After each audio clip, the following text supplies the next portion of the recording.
only beer that we have to keep on draft is cream ale. And I was like, have I just died and gone to heaven? Because cream ale being my absolute tippity top favorite style, I was like, yes, ma'am, I will happily brew cream ale. She was like, you could tweak the recipe if you want. And I was like, okay. So I did. I put my own little spin on it. Yeah, we just talked with Cole before we started that, like, you know, Genesee cream ale that's your jam. Yeah, Jenny Cream is my favorite beer of all time.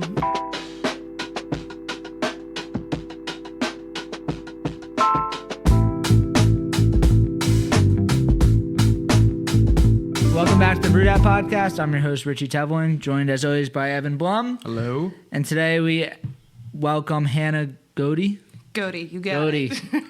Finally got a name right. So, welcome. You've been here since, or I guess I've known you since the beginning of my beer journey. But you have been a Philadelphia brewing staple. I think everybody knows who you are. Oh, wow. You've just been all over the place. You have a great, you know, outgoing personality, and it's like I think that, you know, you're somebody that sticks out in the like craft beer crowd. And you've been somebody that we've had on our list. Like we are going to have you on eventually, so it's nice to sit down with you finally. Thank you. Yeah. So we're here to learn all about you. I guess you just told us outside. This is like your 10th year of your official professional beer journey. I think I kind of forget the exact date, but I think it's next week is my 10-year official anniversary of being a professional brewer, which is wild because in my mind, I'm still like I'm 25, but yeah, so 10 years. It's pretty cool. That's fun. Yeah. So I guess, I mean, you can start earlier, but like, I guess, did you start at Keystone, like to rip the Band-Aid off? Is that where you started? I actually went to grad school. I have a master's degree in environmental science, and I never worked a day in that field. Life circumstances changed, and I ended up moving out to this area from central Pennsylvania. I lived in Hershey. Actually would sit in Troegs' tap room and work on my master's thesis. Cool. Yeah. So I moved out to this area and got a job at Keystone Homebrew Supply, where they previously were. I live 2 miles from there. So in Montgomeryville? Very close. Yeah, Montgomeryville. So I started working there and little by little started teaching homebrewing classes and I got to know a lot of people within the beer industry at that point, just because professional brewers would still come in and get supplies, whether it was like yeast or we sold barrels too. So like that was a big thing. Also the brewing tree that came from Keystone Homebrew. I was looking at your Breweries in PA article and named everybody. Yeah. It's like John Stemler, Ryan Size. Wow. There was like 4 other people that were like, oh, these are like legitimate breweries that all started. Warwick Farm, Pagoda City, Tannery Run, Separatist. There's a couple of meaderies in there too, I think, right? McCall. Yep. Yep. Oh boy, you really put me on the spot. But yeah, there's a lot of people that got their career start at Keystone, and so whether it was brewers coming in that were already established in the industry or people that I met at Keystone or through Keystone, even through like Homebrew Club. Yeah. Bill's Best is another one. They were part of another homebrew club that, you know, they would come in all the time and it was a beast of a homebrew shop. Yeah. Did you know at that point, like when you started working at the homebrew shop, brewing was No. In But fact, just the opposite. Really? Yeah, just the opposite. So I had started home brewing a little bit in college, but you know, it wasn't very good. And then fast forward, graduated college. My brother's a couple years younger than me, and he was also home brewing at the time. And so we started home brewing together occasionally. Like I said, life circumstances changed. My now husband I actually moved in with him as a roommate initially. Test the waters. Yeah, test the waters. We figured we could make it work. So, but we started homebrewing together. We had both homebrewed separately with different groups of friends. So then we started homebrewing together.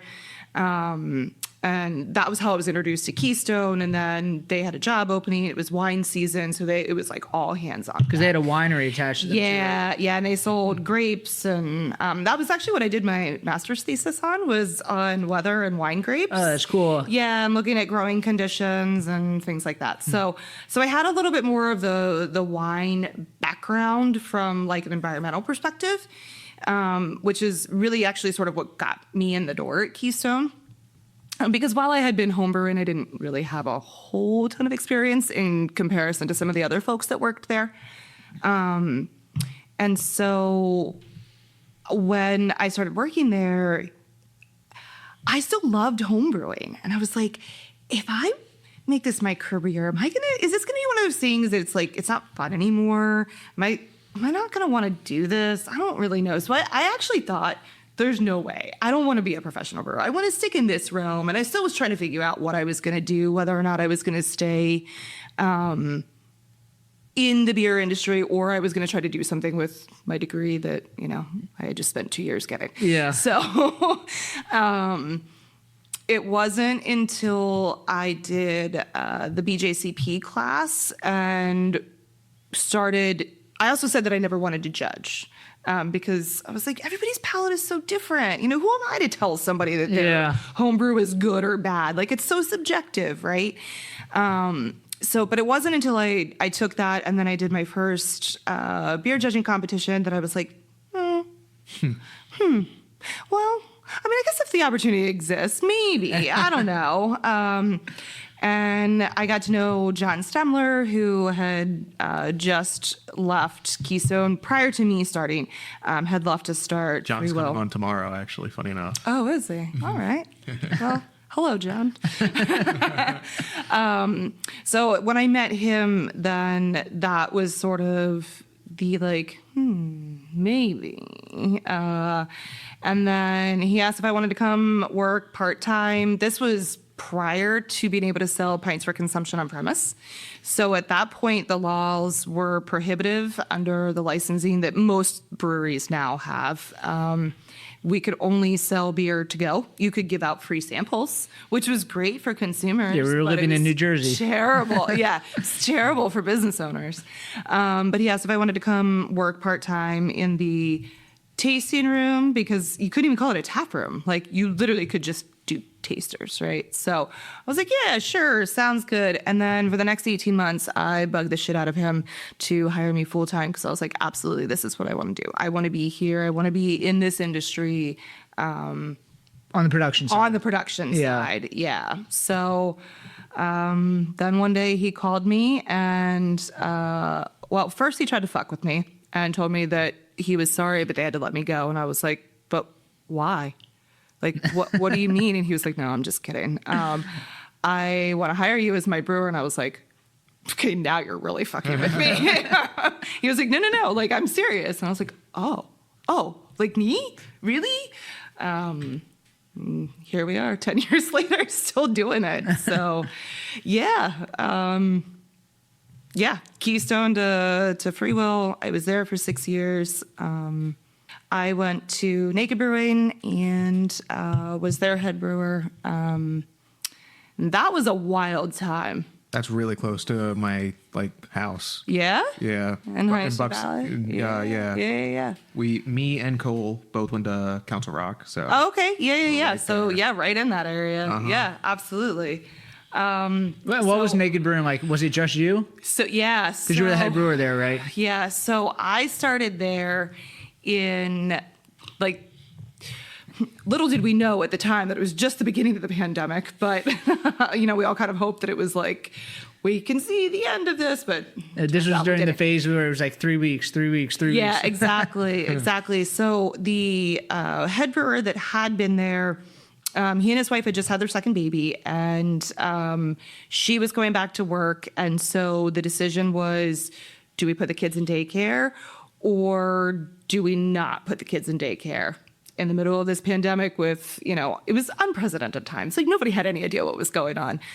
He chose to take a step back and provide childcare at home. So the entire brew house sat cold for about 3 months. Wow. Yeah. But again, everything had shut down. So beer that had already been, kegged off and was on draft, like everything just kind of sat there because nobody knew what to do. Like they were selling beer to go, but obviously sales velocity was just not nearly what it was when you could have people in person, right? So, so the owners of Naked, Sean and Jim, Sean I knew, Sean is a woman. Sean I knew from like Pink Boots stuff and just being women in the industry. We're not fabled unicorns, but there's also not a ton of us. So she's amazing and I absolutely adore her. So she actually reached out to me and said like, hey, so there's this opening. And so that was that. So there was no guidance. They pretty much gave me a blank slate and said the only beer that we have to keep on draft is cream ale. And I was like, have I just died and gone to heaven? Because cream ale being my absolute tippity top favorite style, I was like, yes, ma'am, I will happily brew cream ale. She was like, you could tweak the recipe if you want. And I was like, okay. So I did. I put my own little spin on it. We just talked with Cole before we started that Genesee cream ale that's your jam. Yeah, Jenny Cream is my favorite beer of all time. Is that what you grew up on? Yes. Or transformed into that at some point? It was something that my grandfather used to drink. It was either that or Yuengling lager. And I don't know, there's just there's something nostalgic about it. And it's also just a beer it fits every occasion, like no matter what you want to do. And you don't have to think about it, right? Like it's easy drinking, but you don't have to think about what you're drinking. You don't have to analyze it, as for those of us that are in the beer industry. Like beers that you can think about, but you don't have to. Correct. Yeah. Yeah. Like if you want to pick it apart and dissect it and really, get down to the nitty gritty of it, you can, but you don't have to. And for me, I love talking about beer. I'm insanely passionate about beer. But it shouldn't consume every conversation that I have, right? Because I have a lot of friends that are not in the beer industry. I am married to someone that is not in the beer industry. And, there's times when we go out and, he'll say to me like, hey, can I just have like a date with my wife, not like brewer/wife? And I'm like, oh yeah, okay, sure, sounds good. And that's a very fair thing because, he's in the tech world. And if, God forbid, if he were to sit there and talk about tech stuff all day long, my eyes would just glaze over. So I get it. But yeah, so being at Naked and the only beer that I had to keep in production was cream ale, like that was pretty fucking groovy. But I had to learn that entire system myself. Like there was no one for me to. What kind of system was ask. So it was a 7.5 barrel alpha system. Cool. Which I still think is probably my favorite system that I've brewed on. It had its super quirks. fancy. Yeah, it had its quirks. And you could tell that while it was designed by brewers, the actual like logistics and the hard piping and things like that, there were some things that I would have done differently, but it was functional. I made it work, and I still love that system. And that was where, for me, being at Naked was where I really, I think, gained my confidence as a brewer. Because it was just you, right? It was just me. Yeah. Nothing to hide behind. Nothing to hide behind. Nobody to hide behind. But I had the full support of ownership. It was very collaborative. But they also gave me pretty much free reign. We would sit down and we would have planning meetings, and we would build out the calendar of these were the styles that we wanted to do, and we would come up with sort of some name ideas and things like that. But yeah, that was a really, really great experience. That was a very safe place for me. Definitely. Yeah, it was really good. So the cream ale, I guess they said you had to brew cream ale. Do you have like different aspects of a cream ale that you like to hit? Like, do you have your recipe? I do. I have my recipe. I have tweaked it since my days at Naked. It's a living thing, you know? Yeah. So I sort of went back to like the original iteration that I did when I was at Free Will. So it was, my own personal mission to brew a cream ale at every brewery that I work at. And in fact, which is harder than it sounds. It is harder than it sounds. Just doesn't sell well to consumers. It's more of like a historical style, right? Okay. And so I think.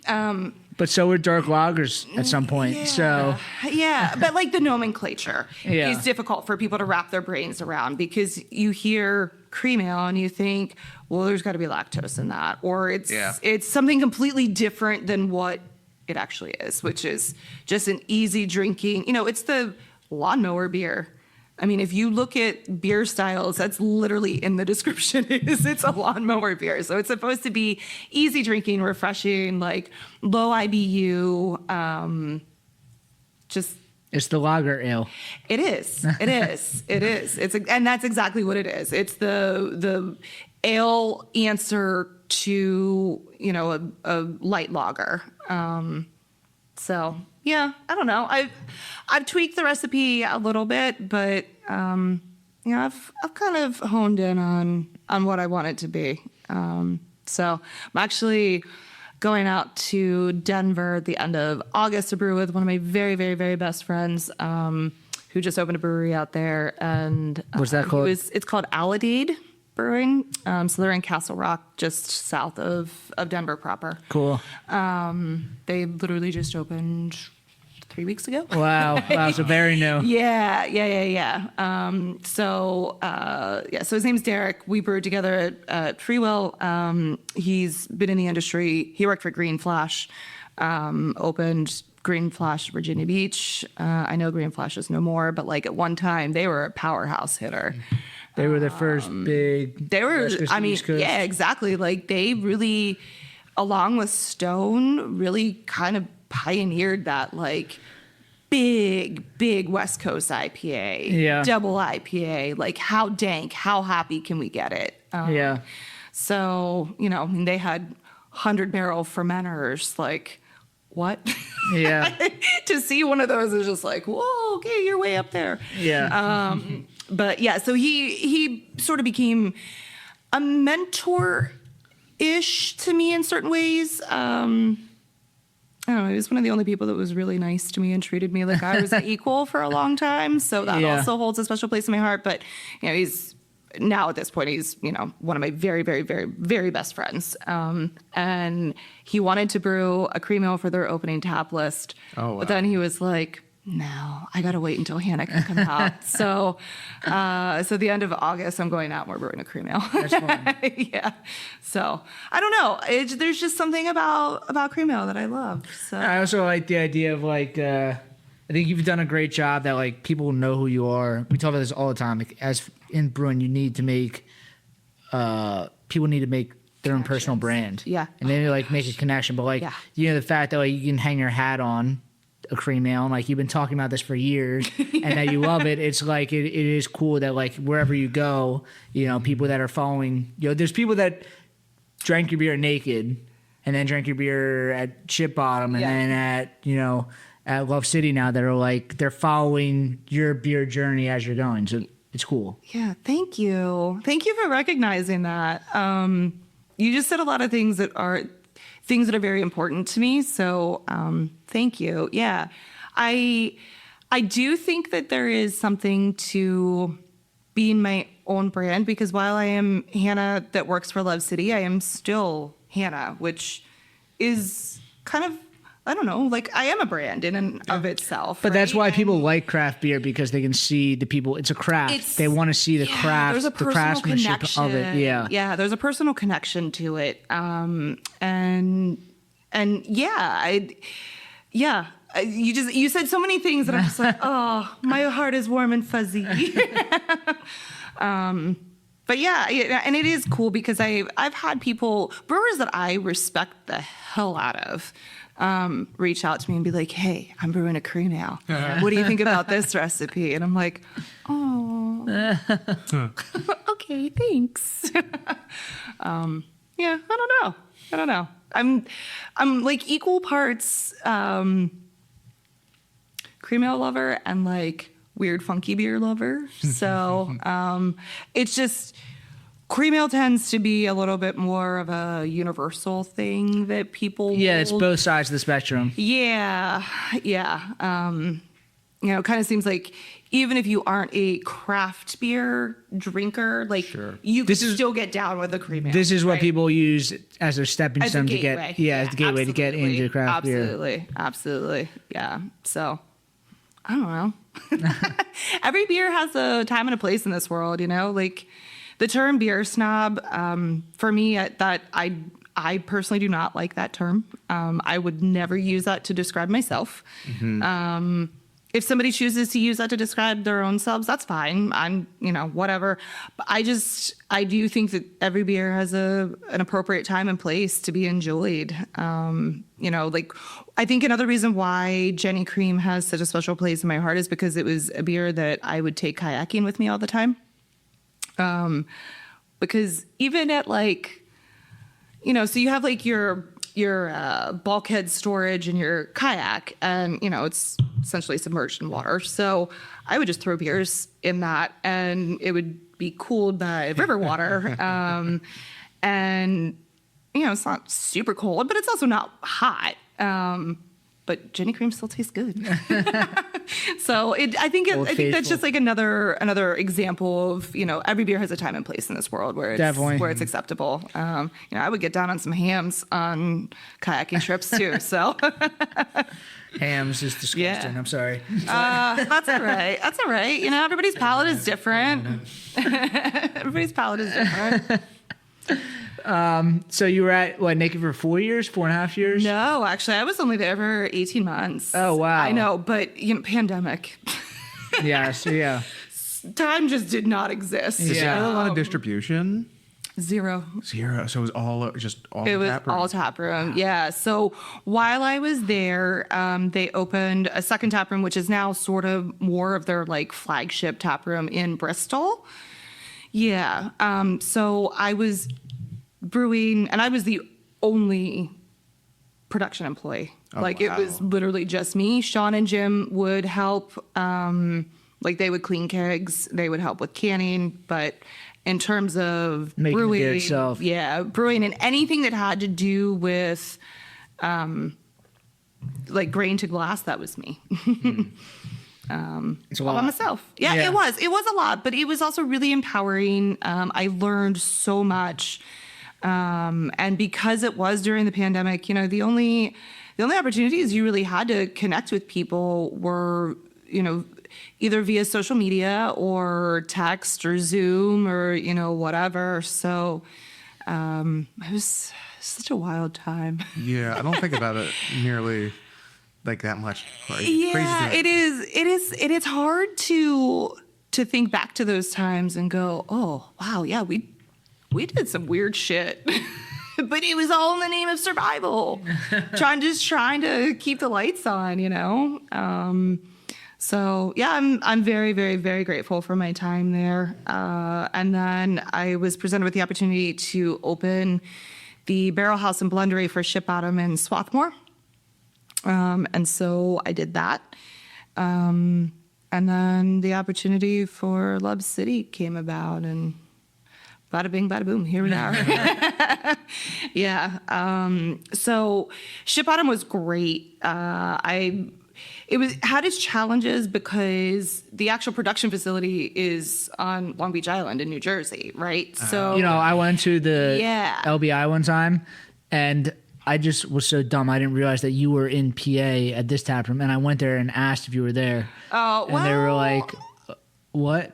No, she's 100 miles away from here. But to be fair, you weren't, first of all, you weren't dumb. But to be fair, I did brew all the wort there, Okay, and all right. would transport it back to Swarthmore. That's a lot. And put it into barrels. But I also brewed some of the regular beers there as well. Cool. So yeah, not a completely like out of left field question Yeah. whether or not I Yeah. was there. I just wasn't there super often. Yeah. But I always dreamed of working for a beach brewery, so that was pretty fucking rad. Especially when the owner Rob was like, "Hey, so if you want to come in and mash in, and during your mash fest, like go down to the beach and enjoy it, Catch like some rays." have at it." And I was like, "Wait, for real? Like that's an option?" So I'm not even joking. I would wear my bathing suit underneath of like my Carhartt overalls. I would mash in, take off my brew boots, throw my flip-flops back on, run the block and a half down to the beach, go jump in the water, towel off, come back, put my overalls back on, and continue on with my brew day. And then if I had the time, I would end my brew day on the beach, which, That's great. yeah, that's pretty rad, right? When I used to work at Philadelphia Brewing, Yeah. and You do the same thing? no, I would not. Yes. Delaware? Yes, in Delaware. Bill, the owner, told me that one of his previous brewers used to just like go for a run in the middle of his brew day. He would just like mash in and then just like go for a run. And he's like, see the brewer like run by. He's like, what are you doing? He's like, oh, I'm just letting it rest for a little bit. I'm like, all right. Yeah, I don't think I would go for a run. I don't think it would be my first move to go for a That's run, the unless opposite it of that, was yeah. unless it was like to the destination of the beach, which Yes. it was. But brewing's super physical, so like, I don't think I need to go for a 4-mile run in the middle of my brew day. It's too But much. to each their own. Yes. Not here to judge anybody's choices, but So at Ship Bottom, were you doing, that was barrel aged stuff, right? yeah, yep. Like funky stuff. Was it stouts as well? I did do a few stouts. So when I was approached with the opportunity for Ship Bottom, we were still in the pandemic, so Yeah. Well, things. this was like this middle was 2021, end of 2021. end of 2021, and then I started there beginning of 2022, like full time. So I was doing full time at Naked and then part time at Ship Bottom, trying to like help with the vision of what was going to happen and like sort of building out Your just, job. Like it was probably took some Yeah. effort to like get it up and running. But there were equipment delays, and that was actually the reason why I was going to LBI more often and brewing there, was because it was like, well, not doing a whole lot at Swarthmore, so I guess I'll drive to LBI. Not the best commute from Bucks County, but we did it because the beach was there, so that was at least a little bit of motivation. Yeah. I love the beach. I wish that I had more time at Ship Bottom to like really kind of establish that program a little bit more, but there were just the equipment delays and just still like construction. And once you put stuff in barrels, it's a waiting game. You don't get to tell the beer when it's ready. The beer tells you. So there was a lot of downtime. And at a certain point I was like, I don't mind getting paid to not do a whole lot of work, but like at the same time, this is a small business and this just kind of feels shitty to be doing that, right? Yeah. And so I'm monitoring the barrels. yeah, I'm gonna stare very intently at them. I do pet my barrels. I know I'm a very weird person. I talk to inanimate objects all the time, which is why I have this hello hi tattoo, because I say hello hi. Like I'll walk into a room and I'll be like, hello hi, beautiful room. Hello hi, plant. Like it's just, I don't know, whatever. Positive energy. Yeah, I don't know. I just say hi to everything. But the opportunity came about to interview for the position at Love City. So I've known Kevin since sophomore year of college. Oh wow, Really? go way back. Yeah. Did you know Melissa also? Didn't they meet in college? Well, yes, but Melissa did not go to Shippensburg. Okay, all right. They met through. Yes, that was it. He like went somewhere else to. They met through a mutual friend who I also knew. And so so that's how they met. But yeah, I met Kevin in college. I will not tell you how long ago that was. Did your conversations have anything to do with brewing or beer or anything? I mean, we talked a lot about beer, but that was mostly like. That's so funny to look back on. Hey, what you guys are now. You gonna go get me another beer from the keg? Or like, hey, that pitcher's looking low, Hannah. Go grab some more beer. That was the majority of our conversations. But there was one bar in town that had a pretty decent craft beer selection. And when I turned 21, I was doing an internship, and it was a paid internship, which I know nowadays isn't like super crazy. But when I was in college, because I'm old, paid internships were like few and far between. You were just lucky to be getting the college credits for it, and hope to like maybe pad your resume with that paid internship. But I was getting this paid internship, and I was like, oh yeah, roll it in dough, baby. Like now I don't have to buy the Natty Light case. I can level up into Miller Lite. But there was this craft beer bar in town that opened right around the time that I turned 21. And so every Friday I would go there and just try something new. Kevin was a bouncer there as well. So, we hung out. We had parties and stuff together and just kind of always kept in touch. After college, social media was just becoming a thing, like barely a thing.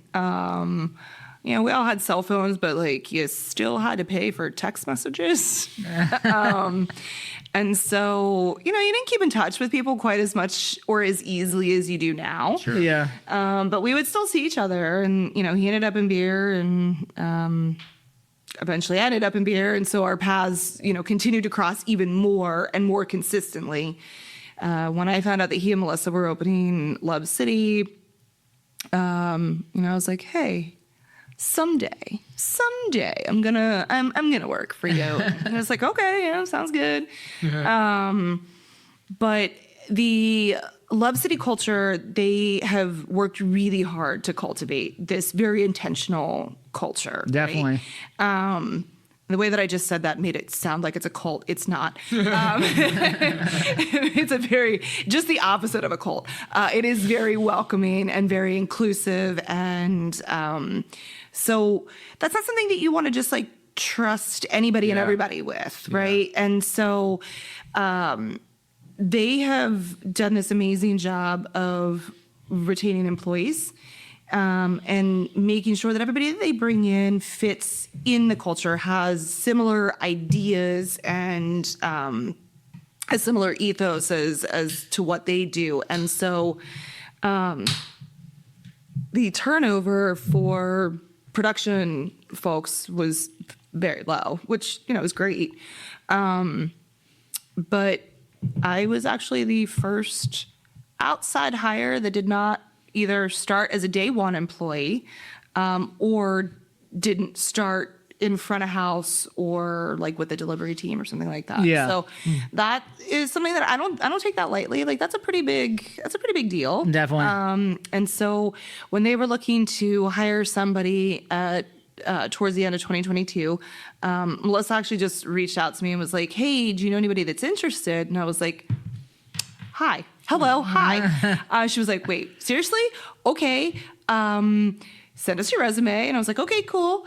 And even though I'd known Kevin and then subsequently Melissa, not quite as long as I've known Kevin, but I, have also known her for a while. I didn't just bank on getting the job. I went through the same interview process that everybody else did.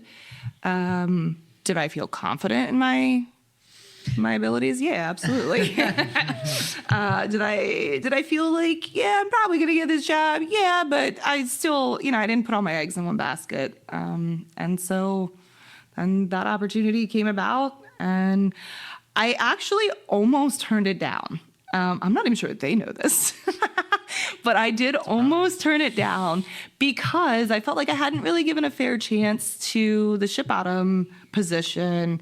But at the same time, I didn't really know what that was going to look like, and how long it was going to take to really make that into something that was substantial. Yeah. And I had this opportunity at this brewery that I really wanted to work for, that I knew what it was going to be, right? And Definitely, it's great. Yeah. So I did weigh my options for a while. And ultimately I was like, no, I can't. This is too good of an opportunity to pass up. Because it's a place that I don't have to. So we talked about how cream ale is a beer that you don't have to think about when you drink it, right? Working at Love City is a place that I don't have to think about walking in there. Do I feel safe? Who is going to treat me differently because I'm a woman? It just doesn't exist there, which is great. Yeah. But coming from some of the other experiences that I've had, that was a really, really big deal to me. To not have to fight and expend additional energy every day just to prove that I deserve to be there or that I'm worthy of being there. Well, they've done a great job about being public about it and putting it front and foremost in front of everything. It's absolutely, and it's not performative. The culture. I'm sure that everybody can feel that when they walk through the doors, but from an employee that I won't sugarcoat things. That is true. That is genuine. It is a very inclusive space. Yeah, and I think it radiates out. I mean, to me, that's one of my favorite tap rooms in the city. Yeah. It's best bathrooms in the city. Dude. So yeah, absolutely. Okay, so every single person that comes into the brewery that's like a friend of mine or somebody that I've just met or whatever, I'm like, I know this is gonna be a really weird statement, but go to the bathroom. And everybody looks at me and I'm like, just trust me. There's and no then if you have better to go again, go into a different bathroom. Yeah. Pick a different stall. Every single time is perfect. Experience. Yeah. But it's so much better than I don't know. It seems something so stupid, but it does make a difference. It is the perfect bathroom situation that they have. It really is. Yeah, it really is. Drinking and going to the bathroom go together like peanut butter and jelly. Yeah, I mean, our bodies tell us it has to happen, right? So exactly. So I guess I feel like working out. You talk about the culture. Working out Love City. We had Kevin and Melissa on, but what is it working there on a daily basis? The culture. Is that something that you guys are having open meetings about stuff all the time, or is that just we do. The communication is just perfect there, or what do you think is different about Love City as compared to some other places? Oh man, the communication is perfect. Boy, that's a big statement. No, that doesn't exist anywhere. No, that's obviously, a fairy tale. But no, I know what you mean. No, there's open dialogue. Yeah. Is it the hiring? Are they just hiring good people? They are hiring good people, and it starts from the top down. Yeah. Your culture has to be, well, first of all, it has to be genuine. It can't just rely on something that you just want. marketing it. Yeah, right. It has to be something that from the very, very top all the way to the very bottom, and I don't mean in terms of hierarchy employees, but just through the entire company, it has to permeate every level and to every single person. And so having people that believe in that push for that operate that way. Yeah.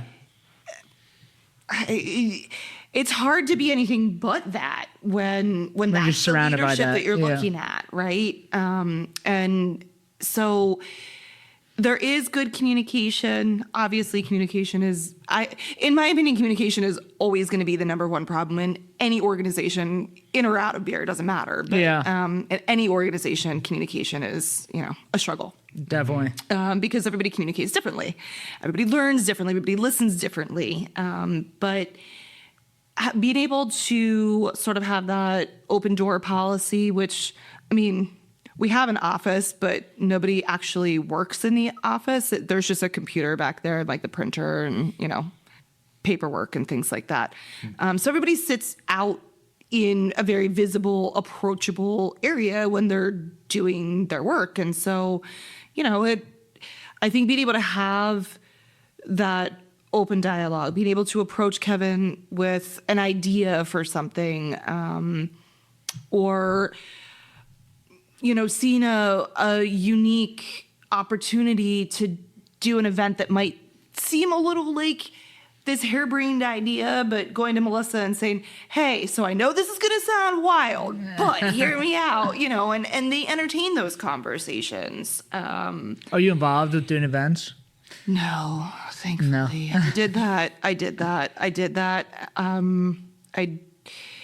don't really want to do it again. I was the event coordinator and social media person as well as a full-time brewer, and I've worn so many hats in this industry. I liked being able to juggle different things and switch between things because I have ADHD, so, sometimes just being able to switch to a different task is just natural. But it did make it very hard for the years where I was juggling all those things at once. It made it very hard to stay in my lane. Yeah. And actually that's a great segue into something else that Love City does very well is roles are pretty clearly defined. Mm-hmm. And yes, collaboration is encouraged, but there's also structure, right? Yeah. So this is something that I talk about a lot is I think, in my opinion, this is a downfall of the craft beer industry as a whole, and something that has become more of a topic of conversation. But a lot of people that get into craft beer are, fuck the band, fuck the system. Like, I want to do something that is like this alternative career, right? Like, they've done the corporate bullshit. I did the corporate bullshit and was like, that's not for me. And so they think beer is cool because beer is cool. And they get into it with this idea of, I don't want to be corporate. Okay, cool. I hear you. However, it's corporations work for a reason. Right. And humans inherently need structure. Like, we all just become chickens with our heads cut off when there is no structure in place. You want freedom, but to an extent that you need structure. Operate within the confines of some level of structure. Definitely, right? Yeah. And I think, in 2021, we saw a reckoning in the beer industry. And a lot of that, for me, in terms of my experience, came down to people didn't want to be corporate. And so they refused to put policies in place to protect their employees. And it's like, yeah, but those policies exist in corporations for a reason, and maybe we should take a page out of that book. You need to keep the idea of just it's not just being corporate. It's the idea of being a little bit more open to stuff, but you take bits and pieces. It's not just black and white. There just has to be some structure. Yeah. There needs to be some structure because if you leave people to their own devices, it generally does not work out well. No. And yeah, I don't know. We kind of took a left turn somewhere in this conversation, but no, but it goes back to. But I've seen. So you've been on both the MBAA DEI board and the Brewers of Pennsylvania board. Yes. Did that all happen after 2021? Yeah. So I joined. Because Melissa was a part of. I know the Brewers of Pennsylvania one, right? She was. Yep. So the Brewers of Pennsylvania BOP. I joined that DEI committee after I was sexually assaulted at an event. And I took that opportunity and I said, well, there's not really anything in place to deal with this. Why? Okay, there's a committee that is working towards that, but I need to be part of that, I think, because I don't know. Sadly, that was not the first time that I was assaulted. It was kind of the last straw for me, though. And I have subsequently coined the term for me, I turned my wounds into my whys. So the reason why I fight so hard for DEI is because it wasn't in place in a lot of the spaces that I occupied within this industry.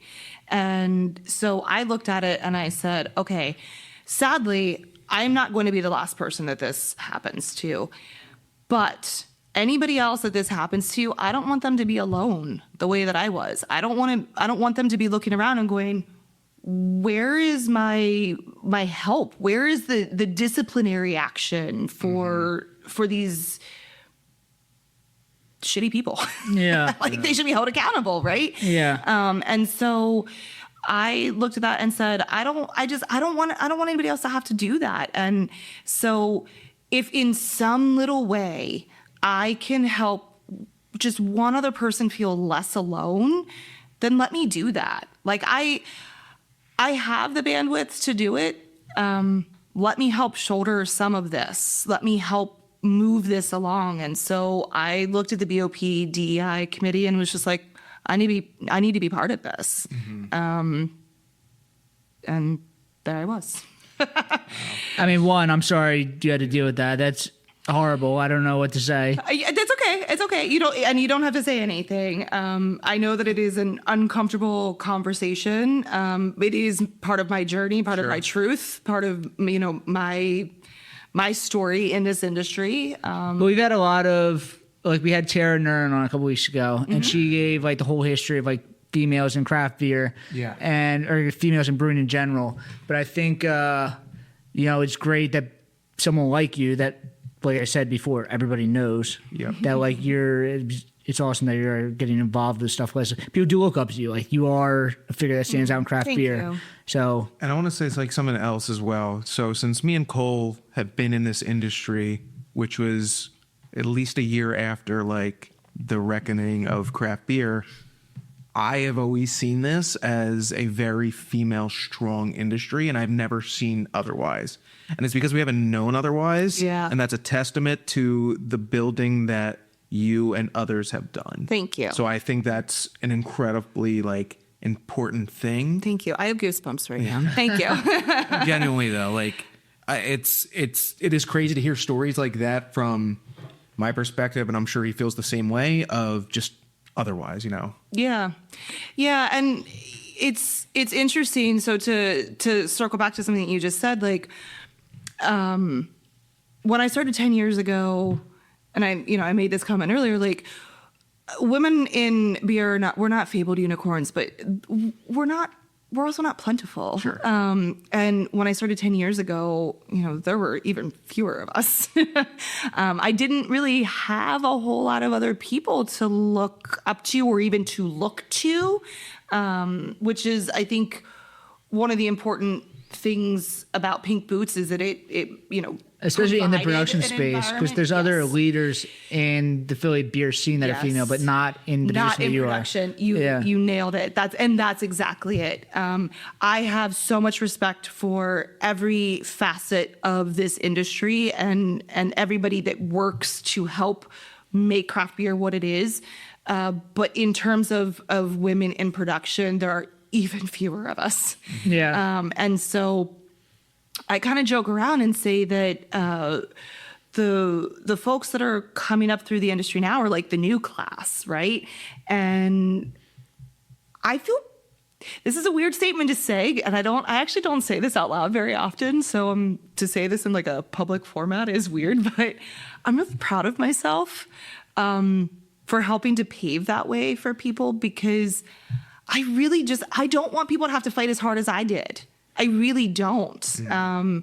I don't need recognition. I don't need fanfare about it. maybe like an acknowledgement of some of the shit that I've been through. But if I can just make it easier for somebody else to break into this industry that is part of a marginalized community, that is just so satisfying to me, because I want craft beer to be the thing that brings people together. You know, that honestly, that was the first thing that really drew me into craft beer, was the fact that it creates connections, right? Well, not just like, craft beer, alcohol in general just brings people together. Okay. So, like, why is craft beer the most forward-thinking portion of this? I specifically said craft beer because that's what we're talking about. Yeah. But actually, wine is what I first used as this connection, right? But I'm going to go back to craft beer since that's what we're here talking about. Yeah. But, like, you and I are a great example. Would we have met each other outside of craft beer? I don't know. I mean, who's to say what the universe had in store for us? But like, I don't know. I mean, we're far enough age difference that we would never have overlapped in school. I don't know. I mean, I don't know where you live now, but like probably not where I live. And I don't live now. So like, will we have run into each other at like a neighborhood bar? Probably not. Right. But like craft beer ended up bringing us together. And craft is supposed to be like the most forward extension of that. We're supposed to be like the tip of the spear for beer. Right. Exactly. So having the ability to bring people together over a beverage, it's like, that's just so cool. Like I made that, like one of my absolute favorite things is thinking about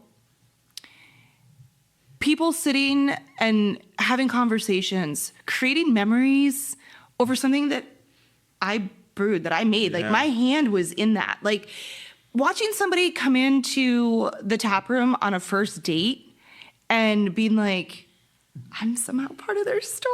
Like, whether or not that first date goes beyond a first date, who cares? It doesn't matter. But like, that's part of their story, right? And like, that's just really, really cool. And it's so humbling to think about how far and wide that actually reaches people. And the stories that are being told over the beer that you've created, like, I don't know. I always say that I'm a storyteller with beer. When I develop a recipe or a new beer, and I know that I'm very weird in how I do this because I actually don't really know any other brewers that do it this way, but I work backwards. I think a lot of people probably develop a recipe first and then they think about the rest of it. And I'm just the opposite. I think about like overarching experience that I hope people have. That's what you're selling, though. You're not selling like a liquid that hits like a chemical balance of this. You're selling an experience to somebody. Mm-hmm. But there's I'm saying you're right. Like the way you're thinking about it is like you're selling this like when someone sits down and drinks the beer, it's not like they're putting it through a machine to just tell you what the beer is like. You're selling them an experience. So like you have to think about the whole thing. That's very entrepreneurial as well. Absolutely. Yeah. But there are people that are like very technical brewers, right? And they look at the numbers, they look at, all the values, and they say, on paper, this is going to create a great beer. And they're not wrong. Most of the time, they're not wrong. But I think one of the best compliments that I've ever been given was when I was at Naked. We had this man named Frank, love Frank to death. Frank was our sort of maintenance guy. He was a retired steam fitter, which Jim, one of the owners of Naked, that's his full-time job. He's a steam fitter, in addition to also owning a brewery. Great skill to have. Anyway, Frank would rescue me at like 5 a.m. when the boiler went down or something like that. I adore this man. One of the greatest compliments he ever gave to me was, he said, Hannah, every beer that you brew tastes like you. It has your fingerprint on it. It has your heart. It has your soul on it. And he was like, I can tell. If you were to give me a blind tasting of two of the same beers side by side, one that you brewed and one that you did not brew, he's like, I'd be able to tell which one you brewed because it just has this little extra something to it. And I was like, oh, Frank, thank you. You know, Frank was like, he was like my dad, right? You know, like he was this like amazing fatherly figure. And I thought that was such a cool compliment, but that's what I'm striving for is, you know, I'm not a cookie cutter person. No. I know, I'm weird, right?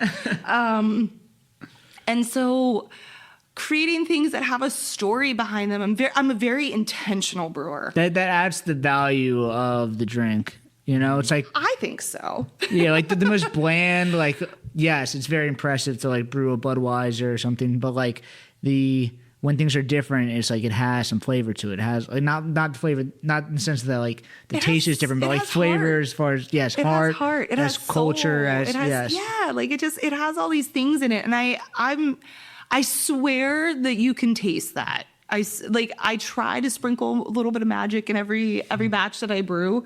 I don't know. Yeah, I don't know. I love beer. I love the connections that it has created. You were talking about networking earlier. That is a huge component. That is probably my number one piece of advice to anyone that is looking to get into craft beer is I say, build your network. And then it's not just building your network. Anyone can do that. It's actually cultivating and nurturing your connections. That's the difference. It's not just meeting somebody one time, not talking to them for 3 years, and then suddenly hitting them up for something. It's checking in with people. everything is work. Supporting. Making friends is work. If you put effort into making friends, and making connections, it goes a very long way. It really does. It really, really, really does. Going back to where I was 10 years ago and, being this little newbie brewer that I didn't see anybody else that looked like me on a normal daily, regular basis. I'll be honest, I don't remember anyone else I worked with at Keystone. Well, it also helped that I had bright red hair back then too. You did, so. yeah. Or maybe at that point it was purple, but it was probably bright red. No, I think it was red. Yeah. I had bright red hair for a while. But yeah, just being able to nurture those connections with people, it's important.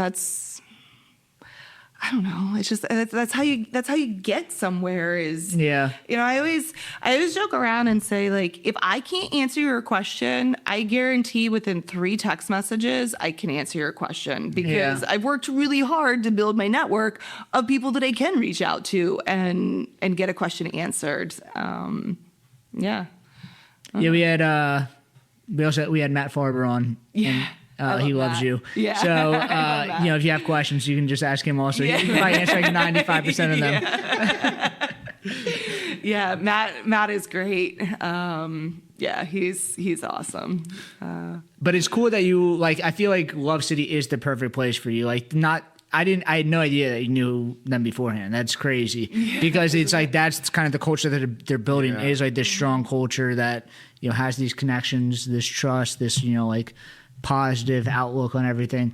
And it's when you move there, it's this is a natural fit without even knowing the fact that you have known them for it's so college. Funny how many people have said that, which is really cool to hear that, not just from an inside the organization perspective, but even from the outside, it appears as if this was where I was supposed to be because it is. Yeah. And it's genuine. It's not performative.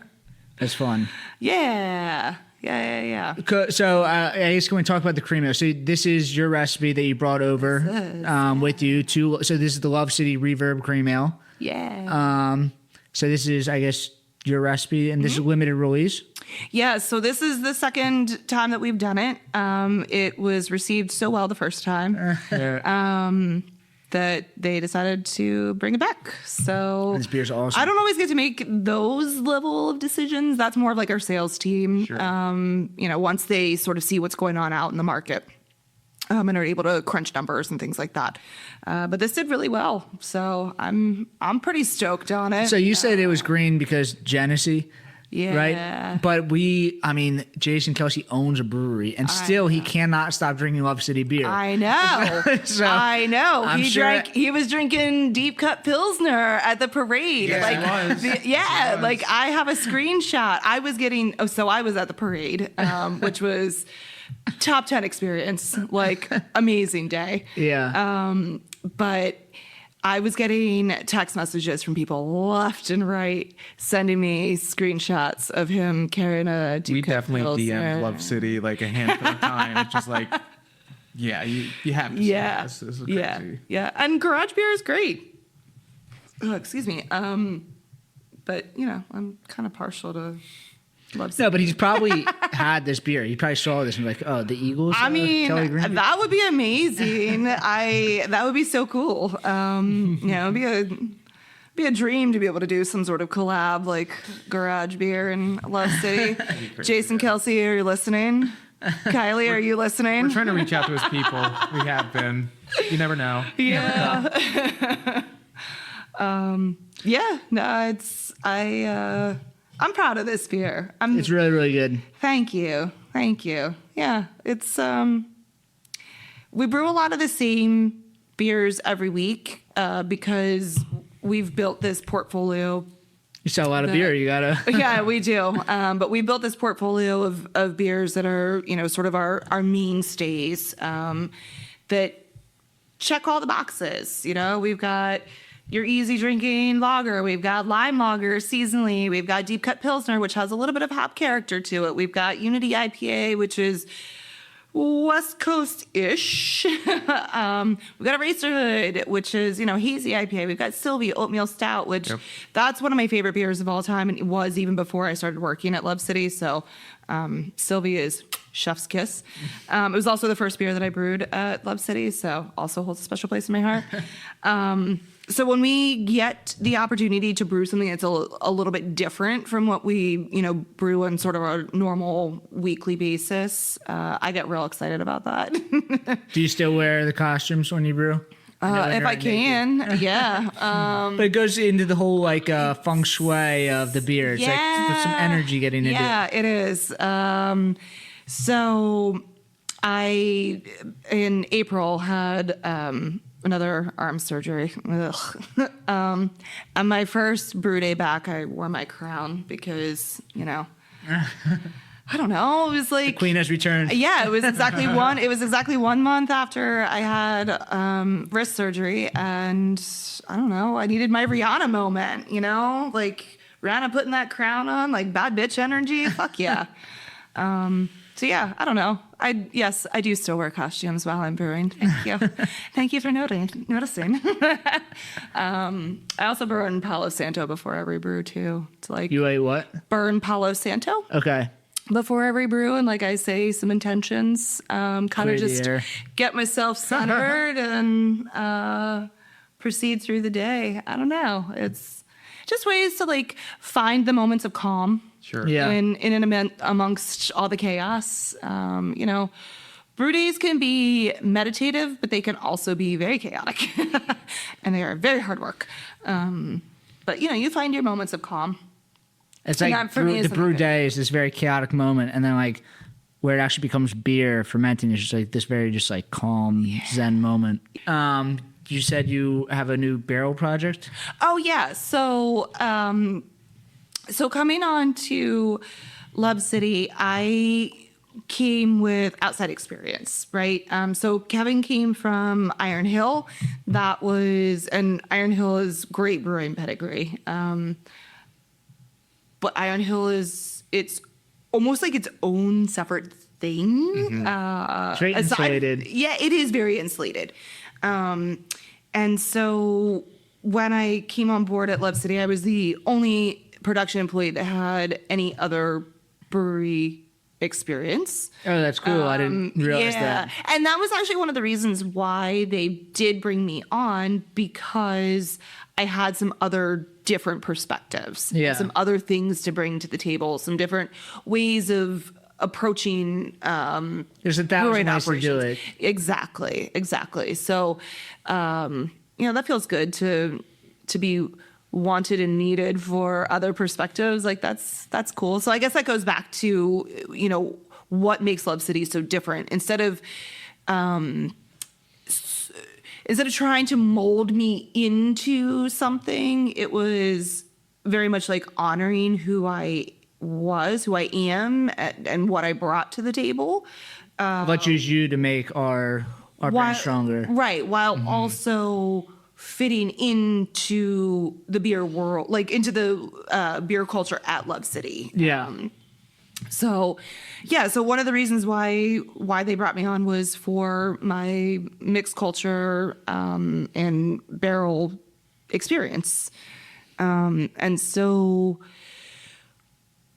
we're pretty busy with production, like normal production all the time. So I don't have as much time to play with barrels as I would like to. But right now I have a pretty cool barrel project going on. So we did this collab with Brass Collar Brewing. So they're in Saturton. They're fairly new. Like they are. They just celebrated their 1-year anniversary. Okay. Yeah. Brody is a fantastic brewer. He started down in North Carolina when he was like 19 years old. Oh, wow. Yeah. So he has 10 years of experience, but is young. Like it's so wild to me. But he's a fantastic brewer. And we match each other's energy really well. We're both like excited little puppies all the time. And they're actually also only about 20 minutes away from my house, so it's pretty convenient. So Brody and I did this really cool project together, where I think I had said this before. I'm a very intentional brewer, and I'm a storyteller with beer, and being able to incorporate other people, other entities, other products is something that is really important to me. And so over the years, I've worked really closely with Blue Stem Botanicals. So they're an organic herb farm in Doylestown. It's a wife and husband team, and then they have folks that they work with as well. So Linda and Eric. Linda is an herbalist, but she's also a registered nurse and nurse educator by trade, but she very much believes in the power of plants and plant medicine. And so they started this organic herb farm with the intention of doing more like herbal medicine things. Realized that while very cool, that is a very, very niche market and maybe doesn't pay all the bills to be able to keep this farm going, right? So they developed these bar products and started making simple syrups and tinctures and hydrosols and all these really cool things. And they partner with some really high-end bars and restaurants in New York and Philly and some other large markets that can sustain these really cool cocktail programs, right? Wow. They do these cocktail subscription boxes and things like that. So I've been working with Eric and Linda for a long time. One of my favorite things is chamomile. I just absolutely love chamomile.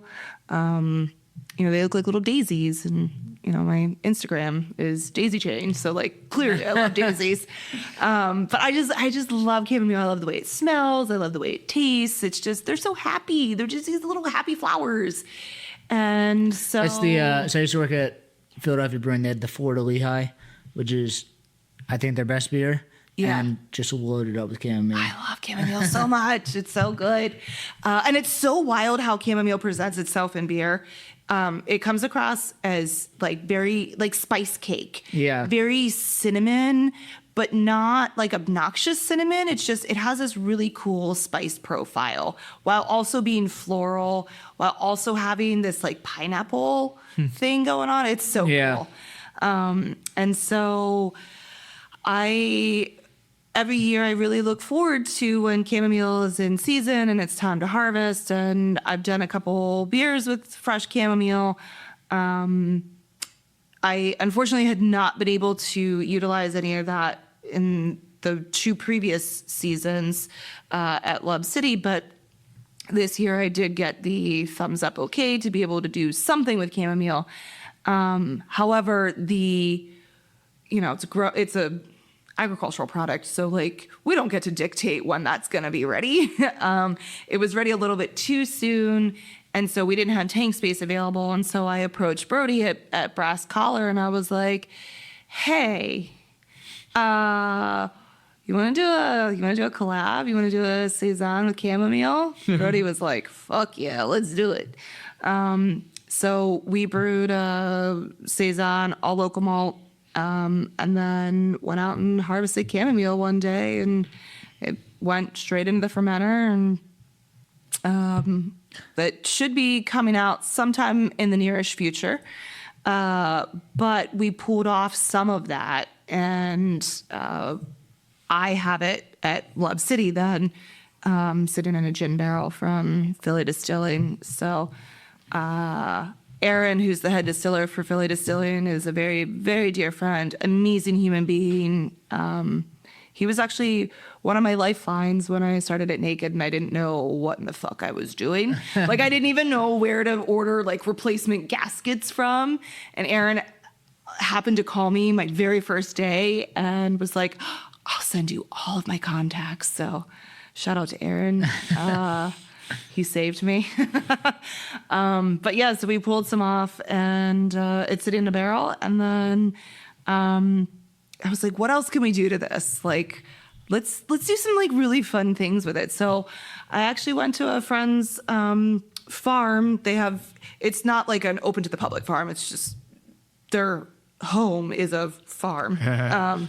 And they have a whole like back hedgerow of their property that is just wild wineberries. And so one of the lovely 90+ degree days, my husband, wineberries. So a lot of people think that they are raspberries, but they are actually wineberries. I just saw, what's this guy's name? We follow each other on Instagram, but he just posted something today that like raspberries aren't shit, and was like posted something about wineberries. And I was like, I saw it, and they looked like bright red raspberries. Yeah.